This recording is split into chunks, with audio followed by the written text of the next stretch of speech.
Okay, I'm really sorry about that. I had to stop it for a minute because I just was experiencing technical difficulties. So sorry about that. Anyway, just want to say hi again, and thanks for joining me. Some of you were already commenting on that first video, and I will go back and fix that and all that. But thank you so much anyway for those of you who had joined me. Good to see you guys out there. Anyway, so I'm just going to recap real quick what I did on there. I have my 8x10 canvas, and it's just lightly toned. And hey guys, thanks for joining. It's lightly toned, sort of a lavender tone, and I've drawn out just quickly my composition. And thanks guys. Anyway, what I was saying on there is I've just carefully placed some of the trees. My scene out here, and I'll show you real quick. My scene has just some trees, and I'm at a golf course, so everything's kind of evenly placed. So I want it to look a little bit more natural, and I'm going to leave out the building that's over there. Oh, and again, so if you don't want to see the comments, just swipe them to the right. And all right, we're ready to jump in. So I'm here in my car. I thought it'd be fun to do a plain car painting. It's about 40 outside, but it's really windy, so it's kind of cold. So I'm here, and in the warmth and comfort of my car. I've got everything in my little cup holders. I've got my Gamsol down here, my oil, my brushes are in a tube, my water's in this cup holder. All right, so jumping into the painting. Good to see you guys. Thanks for joining. The first little video chunk that I did, and I'll just delete it. Thanks, David. I'll just delete that first one because there were glitches. Sorry about that. All right, so anyway, I have my canvas. I've divided into thirds, and I have a tree that I'm going to kind of basically just put it a real simple 2/3. This is a great day, especially when it's raining. You know what, Rick? I love this, and I'm having so much fun. My phone's never going to die because I've got it charged. Got my brushes. The whole video I did last week of what to pack, just forget that, because you can bring the kitchen sink when you're in your car. You can bring everything. So, I hope that you can see that though. It's a little bit dark. I kind of like this though in here because I don't have to worry about shade. Outside, there's always that element of, you know, the shading and getting that shading all right. Oh, thanks, Teresa. So I'm just, I'm keeping my brush, and I'm using a smaller one. This is a size 1. That's a little small, but whatever. I'm just using it to draw on with a really thin mixture of ultramarine blue, burnt sienna, and some Gamsol. I'm just drawing it on, and I'm not really committed yet to exactly where I'm going to put these branches, or all the little tiny fuzzy ones. So, oh, thank you, Colleen. Good to see you guys. Oh, in case you missed it, I'm wearing my St. Patrick's Day headgear. What's that? Oh, I'm good, thank you. So I'm happy with this tree, and the sky is so blue today, so all of my shadows are going to be able to just stay put mostly. The other day when I was out here painting the snow scene, it was sometimes cloudy, sometimes not, so my shadows were going in and out. And if you're plein air painting and you have that situations, what's keeping you? Oh, I just have it between my legs. See, that's right there. So if you're out plein air painting and you've got clouds covering, or sometimes, you know, your whole lighting changes, try to capture what you can, that moment that you can, when you're working on it. So when I was working on this scene and the clouds wiped out my shadows, as soon as the clouds moved, I would jump back into to working on them. So, all right, so I like that, this tree. And yeah, I like the arrangement. If you can see that, every now and then I'll just turn it like that so you can see it. Okay, so I'm going to jump in. What I do here on a situation like this, of course, now I'm going to go to a bigger brush. I'm going to start from the background and work my way to the foreground. The lighting today is really even, so I'm not that worried about, you know, lighting down here going to change. So I'm grabbing a brush. I think that the size 4 will be fine just for laying in the sky. And I've got my oil way down here in a cup holder. I've got 2 cup holders here. It's taking a big chunk of my white, my ultramarine blue,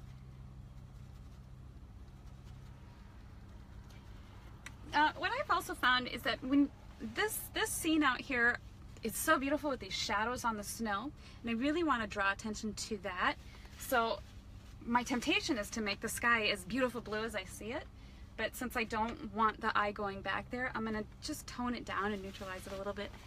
You're in your car too. You're probably sitting in traffic though. Thanks, Frank.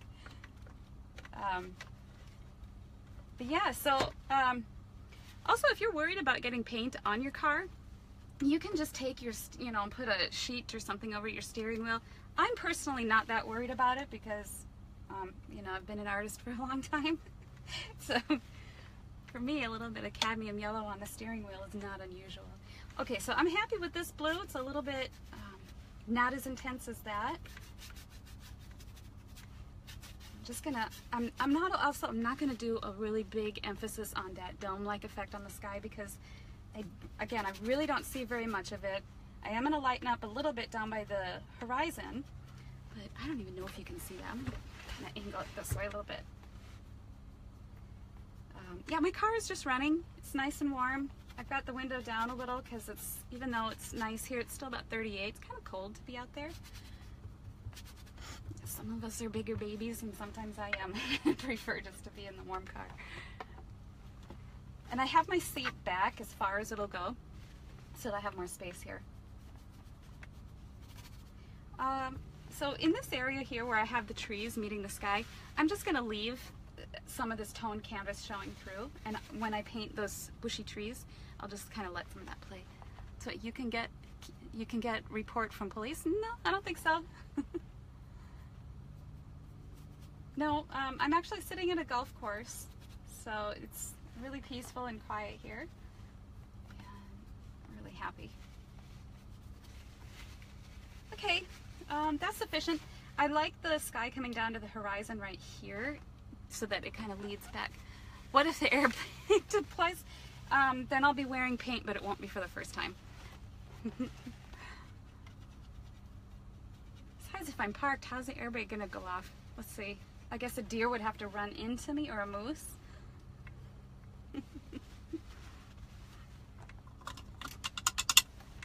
And I have my visor down too to help block the light.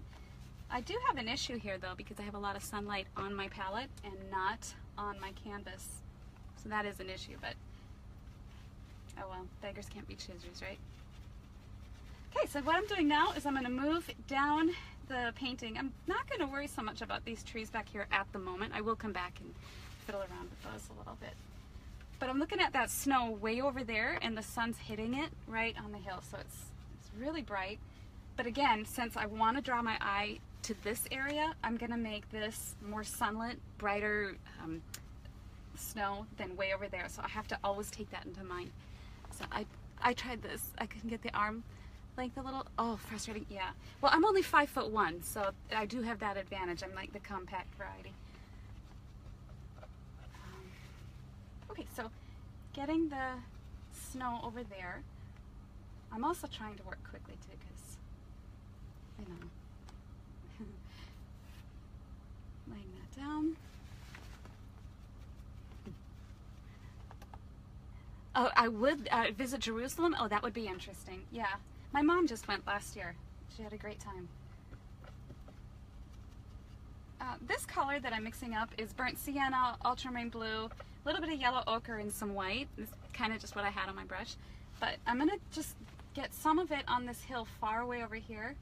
It almost looks like what my canvas is already toned as, so I'm just going to kind of scumble that in a little bit just to reflect some of that softening, melting snow on the hill. Good to see you guys. Thanks for joining today.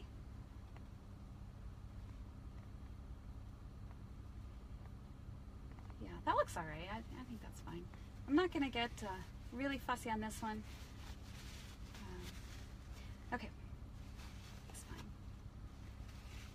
And I don't know if you can see it very well. You know, I'll always share these after the video. I need a stiffer brush because that one is, it's one of those soft synthetic bristles, so it's not very stiff. All right, so I did that hill. I'm going to come down and do this one right here. There's that.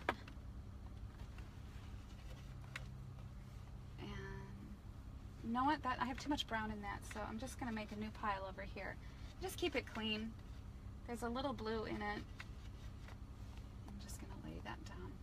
Thick swatches like that.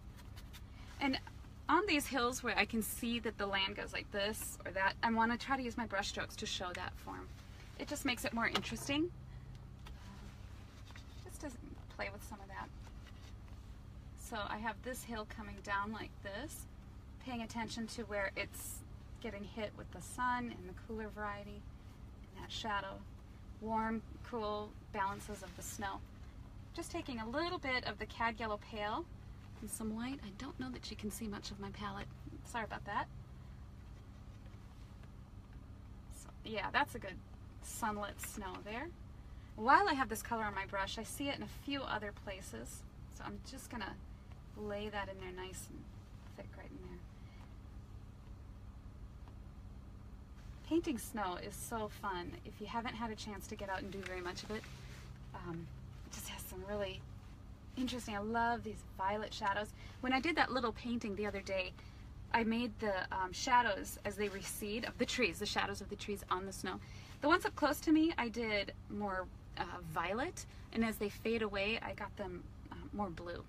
Just because there's more color, richer color. Everything towards us is going to be a lot more vibrant than everything going away. Again, here I'm just showing the form of this hill, and the snow comes down like this.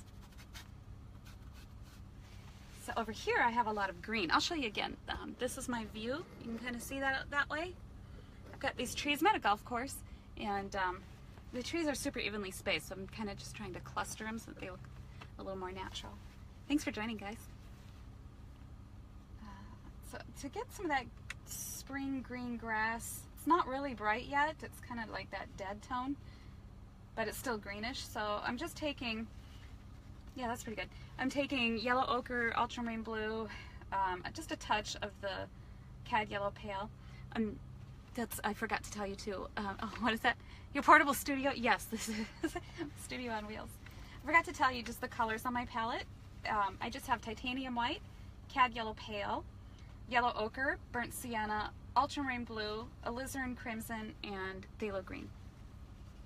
Okay, so I have this color green, and I'm going to use it to lay in the hill right here as it comes down.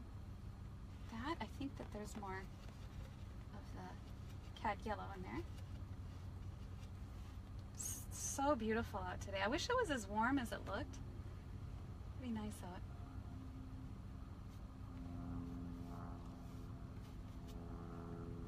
Like about 10 minutes ago, before I was ready to hit go live, somebody lit off a firecracker, a firework over there, and I just about jumped out of my skin.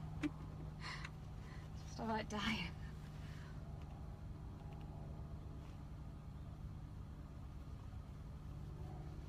Yeah, so hope everyone has some great St. Patrick's Day plans today. Kind of fun. It's one of my favorite holidays. Not that I eat corned beef and mashed potatoes, but you know, specifically on this day. I do like a good Irish movie though, and I shared some earlier. Kind of fun. I'd love to stay. Alright, thanks Brian. Have a good day. Yeah. I'm just taking some Cad Yellow Pale here too, with the white, to really show the sun hitting this top of this hill right here as it comes down. That looks fun. Like that. Okay, so that's okay. I'm kind of fine with that for now. I don't even know if you can see. Good to see you, Al. Okay, so I'm going to jump back now, and now that it's kind of like, it's sort of like pounding a lump of clay, and I feel like it's kind of starting to take shape, so I'm going to go back now, take a deep breath and relax, and start putting in some of those faraway trees and things like that. So I just take burnt sienna, ultramarine blue, and some of that, I'll just take some of that green that's already on my palette, and I'm going to just put these in. There's some rows of pine trees back there, and I just want to kind of suggest where they're going to go.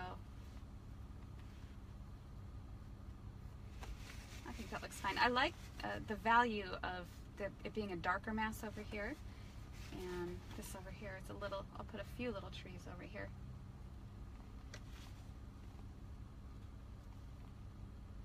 That looks fine. Every now and then the light catches. My daughter bought me a clatter ring, so I'm wearing it. It's so cute. It was so sweet of her. But the light catches it and goes, woo!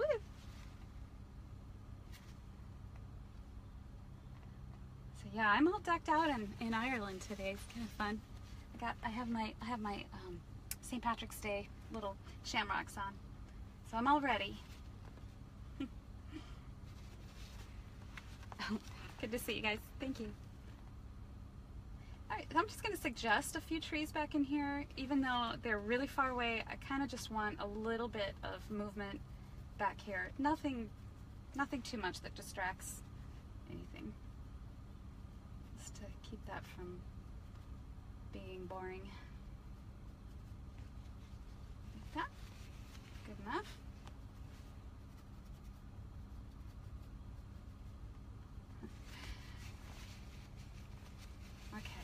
That's fine. All right, now working my way forward, gonna put in some of that snow back here. And the sun is hitting the top of this hill, but I want a nice dividing line from those trees back there to this hill. Am I missing? Late check-in, Jess. Oh, cute. Is Naomi painting something in the back seat? No. She's in school. I know she would much rather be here with me, though.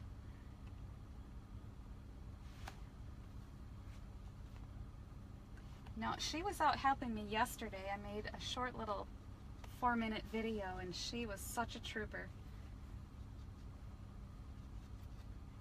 She loves this.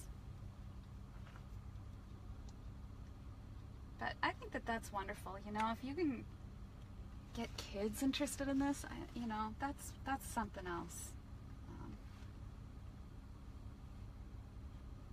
Because this painting here in plein air is something that I know I personally find just getting out here and doing this just rewarding, so emotionally satisfying. It just kind of makes all my stress and troubles just go away, and I can just focus on this, and that just centers me. So I like that. And it's always fun when you guys are all along. Thanks, Stella. I've spent many hours painting like this. All right, good. Then you probably have good tips. What is your color for your hair? That's a good question. It's several colors. Mostly it's red-ish.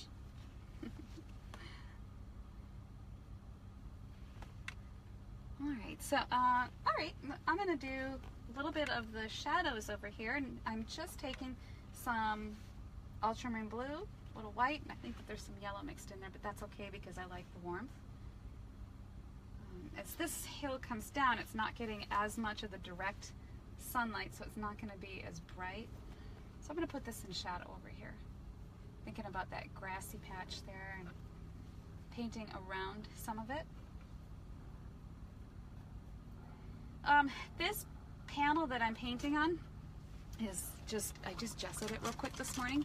So the problem with painting on acrylic gesso is it's really absorbent, and I don't love it, but it was a quick just throw it on. So that's an issue to me. And the jury's still out on whether or not painting on acrylic is good for the longevity of your painting. It hasn't been around long enough to be confirmed whether that's bad or not. Some fear that in time it would delaminate. So I don't know. I personally prefer to paint on linen, oil primed linen whenever I can. But in this case, I think it's just perfectly acceptable for little studies.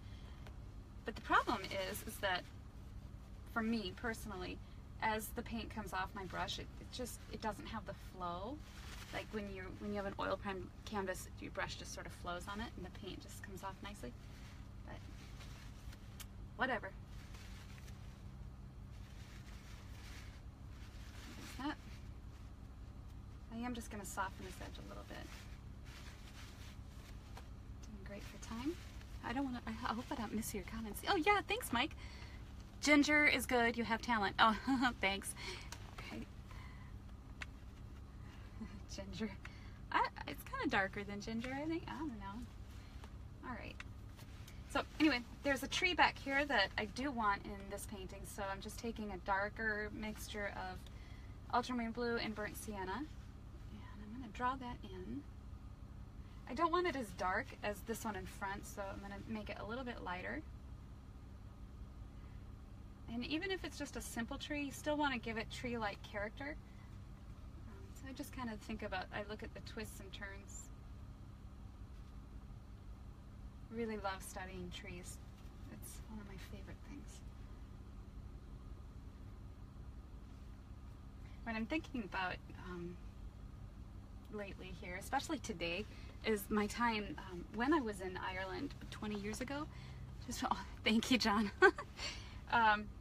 I was 20 years old when I was there, and I didn't realize it was even called plein air, but one of the things I'd always wanted to do was to sit on the cliffs of Moher on the western bank and paint those cliffs. And I did. I sat out there with my watercolors, and I was there, got there in the morning, and I hung out there all day, and I watched the sunset. And while it was setting, this lady was on her Celtic harp, and she was playing the Old Rugged Cross as the sun was setting on the cliffs. It was one of the most beautiful moments of my life, and I'll never forget that. It's those moments in life that you just never forget. That was one of the best times of my life. After that, after the lady played her thing, and your car will be clean. Yeah, it's fine. After the lady played her harp, and it was, you know, the gift shop had closed and it was getting late, I realized that the tour bus had gone. And I'd been hanging out with this girl that I'd met from Poland, and we realized that we had no way to get to town. And so we met this old couple, and they were so sweet. They took us in their little tiny truck on these little tiny roads throughout Ireland to the nearest little town, and found a little hostel. It was just so nice. Went to a pub and had Guinness stew with mussels and Guinness stew. Yeah, good memories. Alright, so I'm just adding a few little shrubby things just to kind of break up that starkness. Okay, now, trying to work quickly because it's kind of a bigger canvas for a little study. Good to see you guys. This tree, I'm going to get in. I painted this one the other day, and I just loved its little character, the way the trunk twists and turns. It's like somebody bonsai'd it or something. Getting a little bit more blue in there than what I have. And this turn, it comes up like this. Even though I see curves and things like that on a tree, I always want to try to straighten up those curves. I think it's a good thing to do, to straighten them out and make them a little bit more angular. It just gives a tree more of a feeling of strength and solidity if you can straighten out limbs just a little. Hi Jess, can we have a look at your view? Of course, yes, thank you. You can kind of see it. There's my tree and some of the hill and those distant hills over there. Right. Hope that helped. I forgot your name. Why you not paint outside? Like art?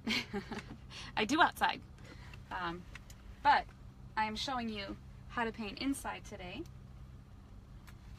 Simply because it's 38 degrees and I run out of battery when it's really cold. So, showing you another way to paint in plein air from your car. It's always a variety. Now you have, people have no excuse. Oh, it's too cold today, I can't go paint. I don't get really worried about, you know, paint getting here and there. I mean, I'm not sloppy, so I'm not gonna worry about things. I think that life is too short to get super, super fussy. Oh, thank you. All right, so what I'm doing here, I don't know if you can see it or not. I'm sorry, it might be kind of dark. I'm just adding a little bit of highlight to this side of the tree, just to give it some interest. And some of these branches, as they come up into the sky, get lighter. I talked a couple weeks ago about painting trees and branches and stuff. Just make sure that as the branches get smaller and smaller and smaller, that you adjust your value of the branch. You don't want to keep the same dark going all the way to the tip of the tree branch, because light wraps around an object, making it appear lighter. So as these branches get wrapped by light up here, they're going to be a lot softer and a lot closer in value to the sky. So just giving them a little bit of vitality there, a little bit of interest, like that, as it comes around.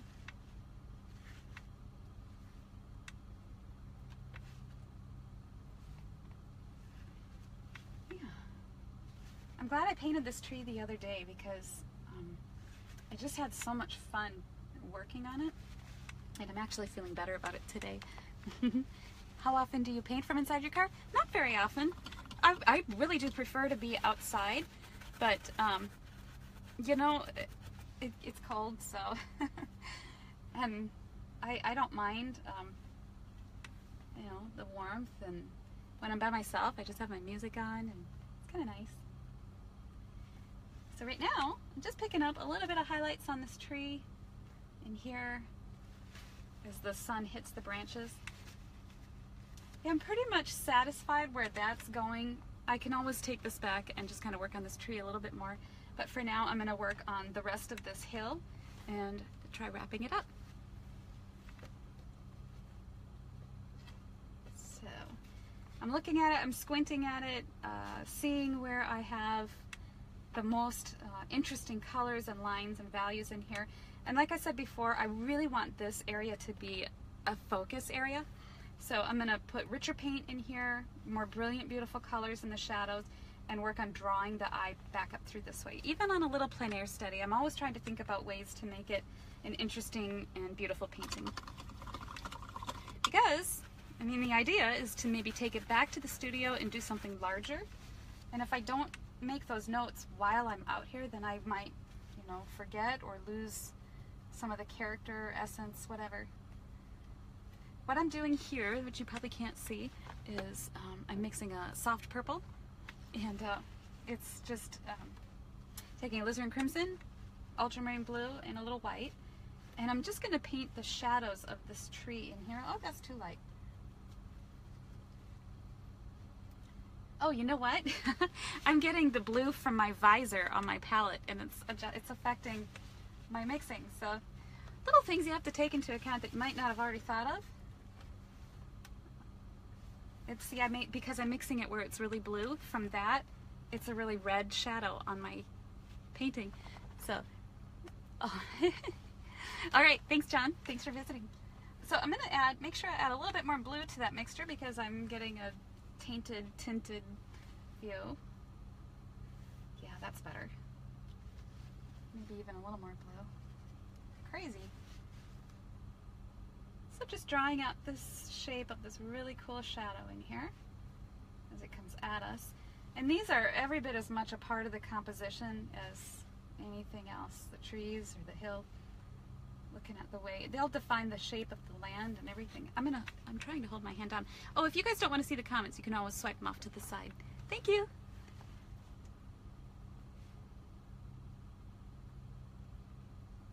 That's going up the hill like this.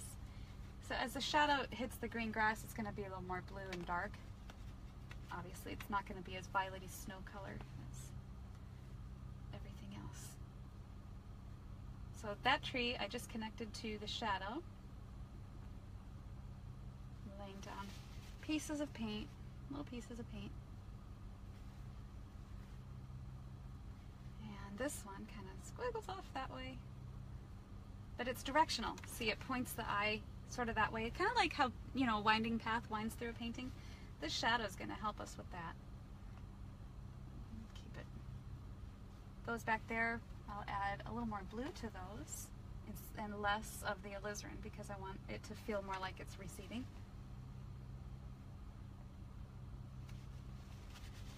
That's fun. I think that's cool. All right, so now working on this area here. So nice of you guys to join and hang out. Yeah, so over here, because the snow is melting, here I'll show you again. Because the snow is melting, over here it has sort of that feeling of transparency. I don't know if you actually just saw that, or hopefully you could have, but it's sort of a grayish color, so I like that.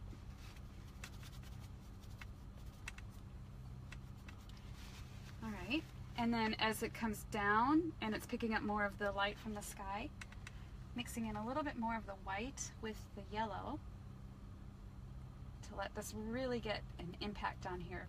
Remember I said at the beginning, I'm going to save all my really rich colors and values and brilliance right in this area so that it draws you in and pulls you back.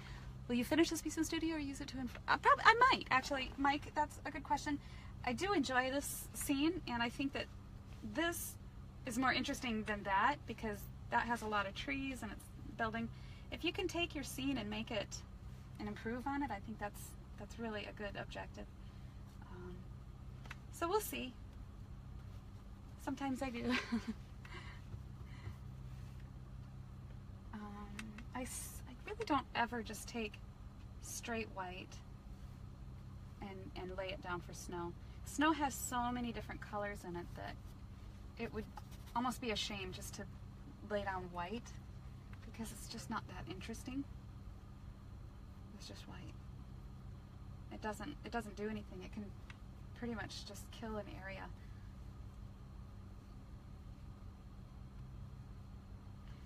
So again, I'm working on trying to make this area feel like it's flat here. Like the land just goes back. Did you? Okay, just want to see your comments. Like it's flat like this, and then it goes back that way. So keeping my brush strokes horizontal. And again, as it goes back, there's less contrast, less thicker paint. Just everything's less back there.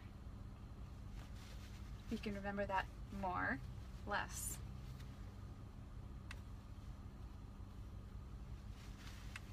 And again, the use of your brushwork to help define that is going to make it a whole lot more interesting painting. Okay, so I really am enjoying this thicker passage in here. I do want to get a little bit more of the purple shadows showing up, and that's kind of all it really needs at this point. Some of these. Again, I'm squinting over there so that I see it a little bit more unified. Like